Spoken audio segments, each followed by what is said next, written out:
I never thought I'd be the guy writing a story like this, but here we are. My name's Mike, and I've been married to Lisa for about 8 years now. We've got a daughter, Sarah, who's 12, and she's into soccer pretty seriously. Lisa, been a good wife. At least that's what I always thought. We had our ups and downs, but I guess I just figured that she loved me and that we were solid. We had a routine, a family life, and I didn't really see any reason to suspect things were falling apart. Then the signs started creeping in.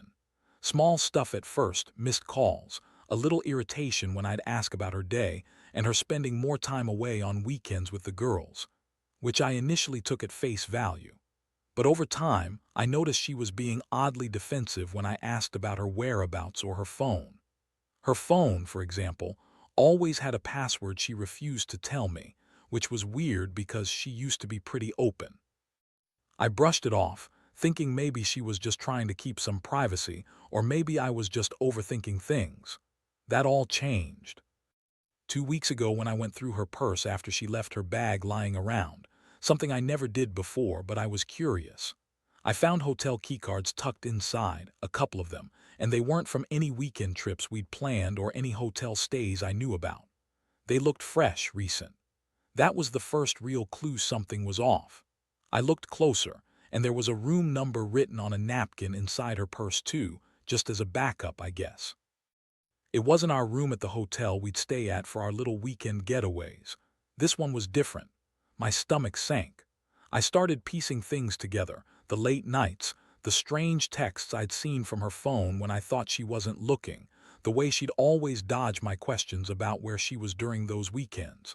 It was obvious now. She was cheating on me, and it had been going on for a while.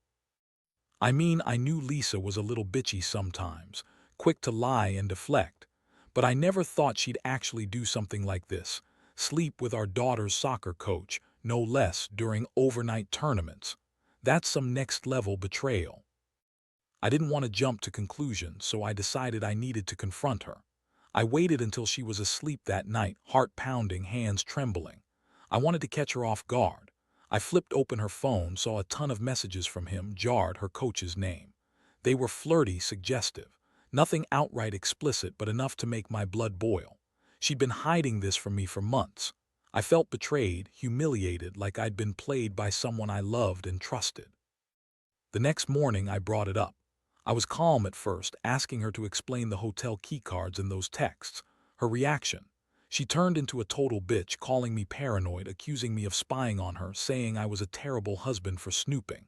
She said Jard was just a friend, that I was overreacting, that she needed her space, she was stressed, and I was just being insecure. She lied her ass off, but I knew what I saw, what I found. There was no denying it anymore. She was cheating on me, and with our daughter's coach, no less. How fucked up is that? I felt this rush of things I can't even fully describe: anger, sadness, a deep sense of betrayal.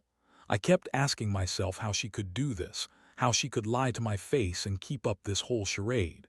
It was like she thought she could get away with it forever, that I'd never find out. The worst part, I realized I wasn't even mad about her sleeping with Jard. It was the fact that she lied so effortlessly, that she'd been hiding this from me and Sarah all this time. I started to see her for who she really was, a manipulative, selfish woman who saw me as a fool to be played. I didn't yell at her then. What's the point? I just sat there staring at her, feeling this cold numbness settle in. I knew I had to think about my next move, but honestly I was just trying to breathe through the shock. This wasn't supposed to happen. We were supposed to be a family. And now, everything was falling apart. After that morning, everything changed. I couldn't look at her the same way anymore. Lisa's reaction to my confrontation was nothing short of a disaster. She doubled down on her lies, calling me crazy, saying I was pushing her, that she deserved some freedom. She kept insisting Jard was just a friend, that there was nothing more, that I was overthinking and insecure. She even had the nerve to say I was paranoid because I was accused her of cheating without proof. Proof? Yeah, I had proof, but she refused to see it that way. I felt like I was losing my mind. My stomach was in knots every time I saw her, every time I saw the texts. I kept thinking about the hotel keycards in her purse, the room number she'd written down. I remembered the late nights she'd come home exhausted, the texts she'd delete quickly. I also started noticing things around the house, her phone buzzing constantly, her changing her passwords, her getting defensive when I tried to look at her messages. It was clear she was hiding something. Whatever stress she kept talking about, it was just her way of covering up the affair. I decided I couldn't keep pretending everything was okay. I started digging deeper. I installed a tracking app on her phone, I reasoned. I didn't want to be the guy who secretly stalked his wife, but I was desperate. I needed to know the truth. The app showed her going to places I never expected, hotels, late-night meetings, and sometimes just random spots that made no sense. I saw her meet Jard more than once, always at night, always in places that suggested more than a coaching session. The worst part, one night I followed her when she said she was out with friends. She slipped out at 10 p.m., got into a car I recognized as Jard, and they drove off. I stayed hidden, watching through my binoculars from a distance. They went to a hotel, checked in, stayed there for about 4 hours. My stomach twisted. That was it. I saw enough. I didn't even bother to wait for her to come home. When she did, I was waiting in the living room, my fists clenched. I told her I knew everything. Her face was a mask of contempt, like she thought she was untouchable. She told me I was crazy, that I was just jealous, that Jard was innocent, that I was imagining things because I didn't trust her. I lost it then. I told her I'd had enough of her lies, that I wasn't going to be played anymore. She snapped, started yelling, calling me obsessive, controlling. She told me I was ruining everything, that I was just insecure because she didn't love me anymore. She accused me of stalking her, of invading her privacy. She said she hated me for suspecting her, like she loved to twist the knife. That's when I knew I'd reached my limit. I told her she could go, take her lies, her hotel room keys, her Jard, and get out. I wanted her gone after that. I couldn't stand the sight of her anymore, not knowing what she'd done. That night I couldn't sleep. I kept replaying everything, the lies, the betrayal. I felt crushed, like I'd lost my best friend and partner all at once. The worst part was the disappointment, not just in her but in myself for not seeing it earlier, for not noticing the signs. I kept asking, how did I miss this? How did I let her get away with all of it? I felt so betrayed, so stupid.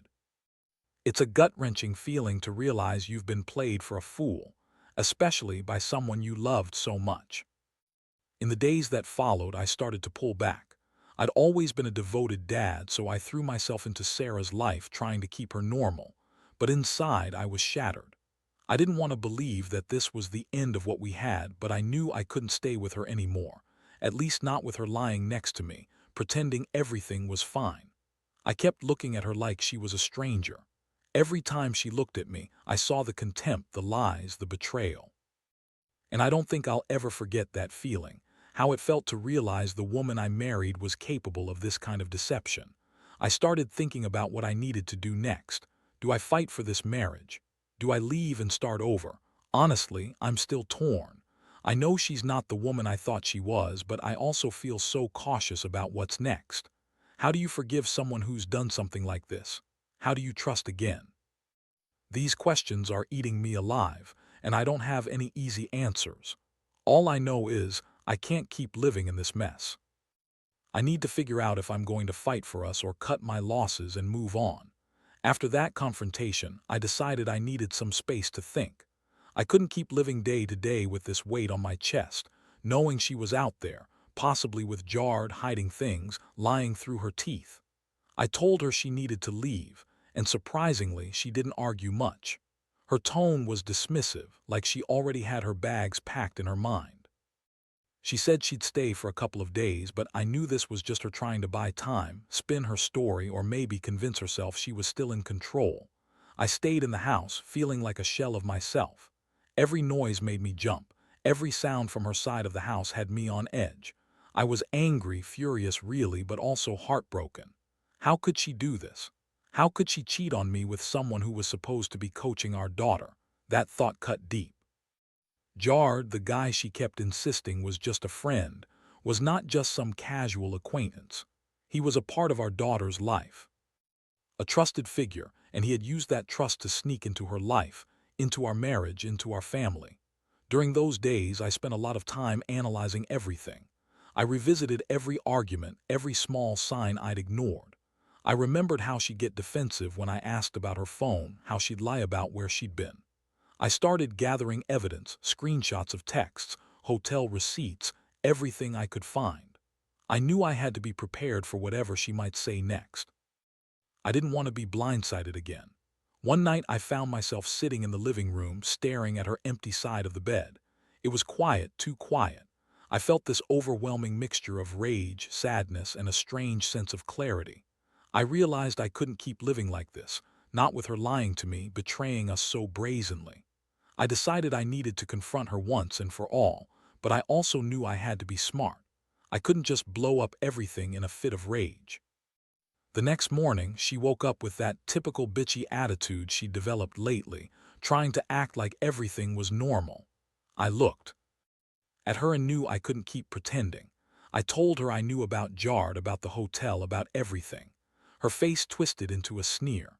She started with her usual bullshit, calling me paranoid, saying the hotel keycards were innocent, that I was just jealous or insecure.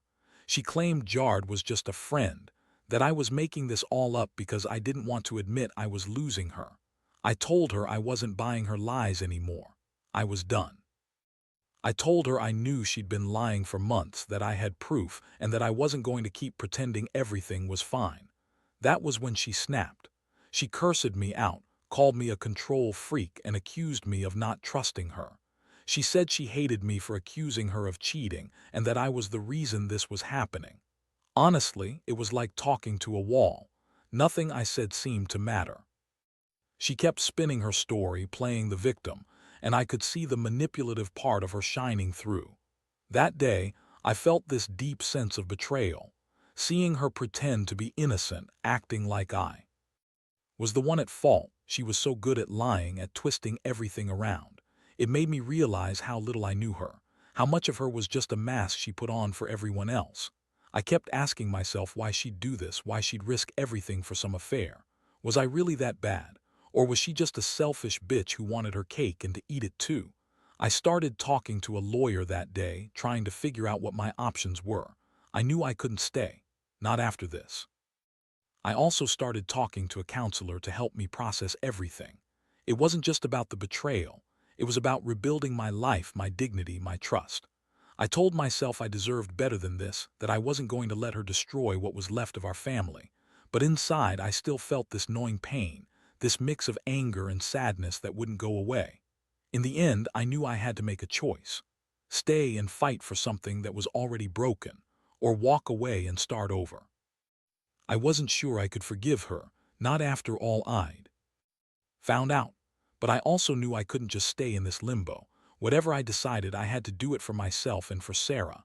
She didn't deserve this mess, not after everything.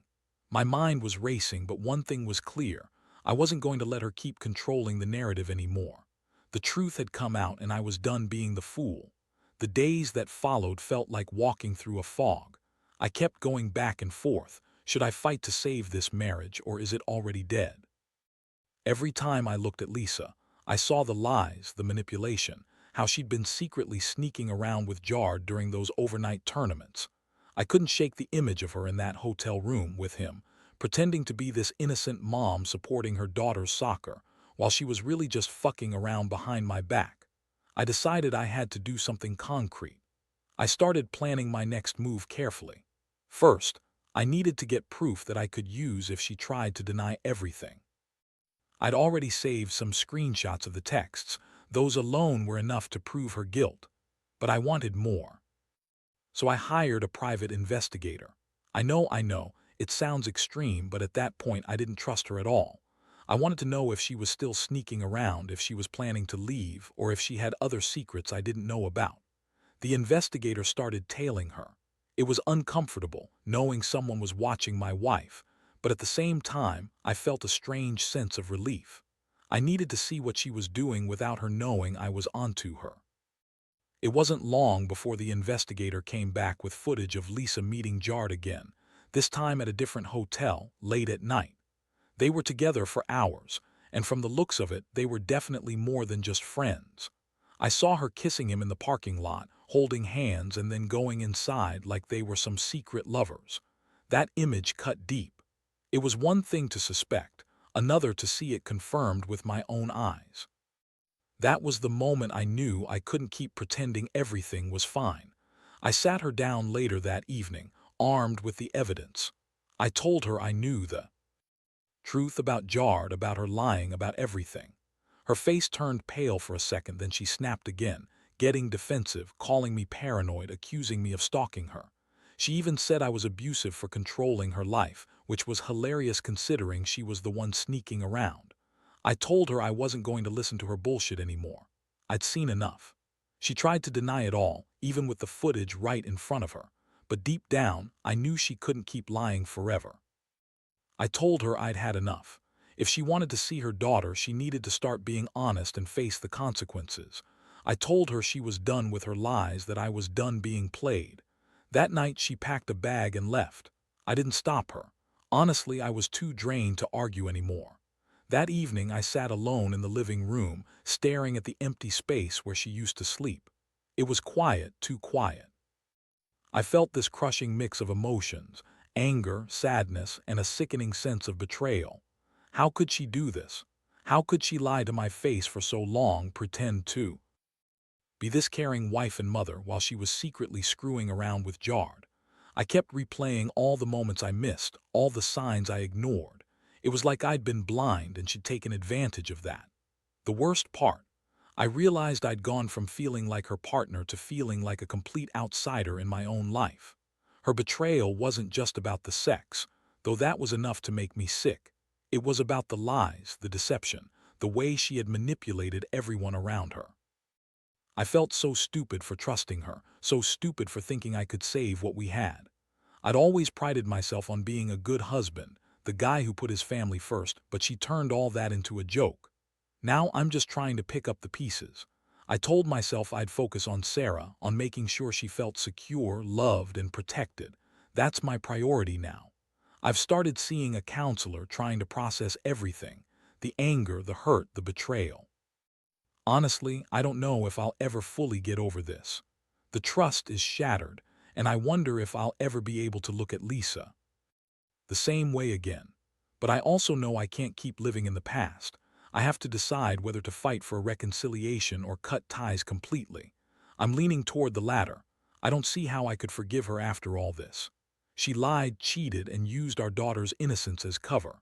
That's not just betrayal. That's a level of selfishness I never thought she was capable of. Still, part of me feels broken, like I lost not just my wife but also the woman I thought I knew. Every time I close my eyes, I see the images of her with Jard, and it eats me up inside.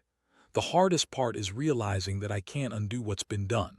All I can do now is figure out what's next, whether that's moving on, filing for divorce, or trying to find some sense of closure. Honestly, I haven't reached that decision yet, but I know one thing for sure: I'm done trusting her. Done. The days turned into weeks, and every morning I woke up feeling like I was carrying a heavy weight I couldn't put down. The betrayal had completely shattered my sense of stability. I could believe I'd let her get away with so much, lying, sneaking behind my back, using our daughter's tournaments as cover for her secret affair with Jard. Honestly, I was furious at myself for not seeing it sooner, for being so blindsided. Every night I'd lie in bed, staring at the ceiling, replaying all the signs I'd missed, questioning everything about our life together. By this point, I'd made my decision. I was done fighting. I knew I couldn't trust her anymore, and I didn't want to be in a marriage built on lies. I started the process of divorce, gathering all the evidence I could for a clean break. I wanted her out of my life, out of my house, and out of my mind. I told her that she needed to leave for good, and surprisingly, she agreed. She said she'd pack her things and move out within a week. Part of me felt relief, but mostly I felt numb. Meanwhile, I kept focusing on Sarah. I wanted her to grow up knowing that her dad was strong and that I was still here for her, no matter what. I made sure to spend extra time with her, taking her out, listening to her stories and reassuring her that everything was going to be okay. It broke my heart to see her confused and upset, wondering why her mom was suddenly gone. I tried to shield her from the worst of it, but I knew she sensed the tension. As I prepared for the inevitable separation, I also took stock of myself. I started seeing a therapist, someone I could vent to without judgment. It helped me process the anger and the pain. I realized that I'd invested so much in this marriage, in trying to be a good husband and dad, that I'd lost sight of myself. Now I had to rebuild piece by piece. The betrayal had hit hard, but I refused to let it define me entirely. I needed to find a way to move forward, even if it meant starting over from scratch. One day, Lisa handed me a stack of her belongings, clothes, some personal items, and looked at me with this unreadable expression. She said she was sorry, but her words felt hollow. I didn't want her apologies then. I just wanted her gone to get this chapter behind me. I told her she could take whatever she needed, but I made it clear that there was no going back, no more lies, no more hiding. That was the last time I saw her, and deep inside I felt a strange mix of relief and sadness. In the aftermath, I started focusing entirely on our daughter's well-being. I wanted her to see that even though her mom had betrayed us, her dad was still here, still fighting for her. I kept telling Sarah how much I loved her, how proud I was of her, and how we'd get through this together. I didn't want her to grow up feeling like she was to blame, because none of this was her fault. It was all on her mom. Looking back, I realize how much I learned about trust, about the dangers of ignoring red flags, and about the importance of standing up for myself. I still feel the sting of betrayal, but I also know I'm stronger for having faced it. I learned that sometimes people you love can hurt you in ways you never imagined. And that sometimes the best thing you can do for yourself and your family is to cut ties and start fresh. Honestly, I don't regret the decision to leave. It's been one of the hardest things I've ever done, but I know I deserve better. I want Sarah to grow up knowing that she's loved unconditionally and that it's okay to walk away from toxic situations. The whole experience has been a brutal lesson, but I'm starting to see it as a catalyst for real change. I know I'll rebuild piece by piece. It's just going to take time. But one thing for sure, I'll never trust blindly again. Trust is earned, not given, and I'll be damned if I let someone else's lies destroy me again.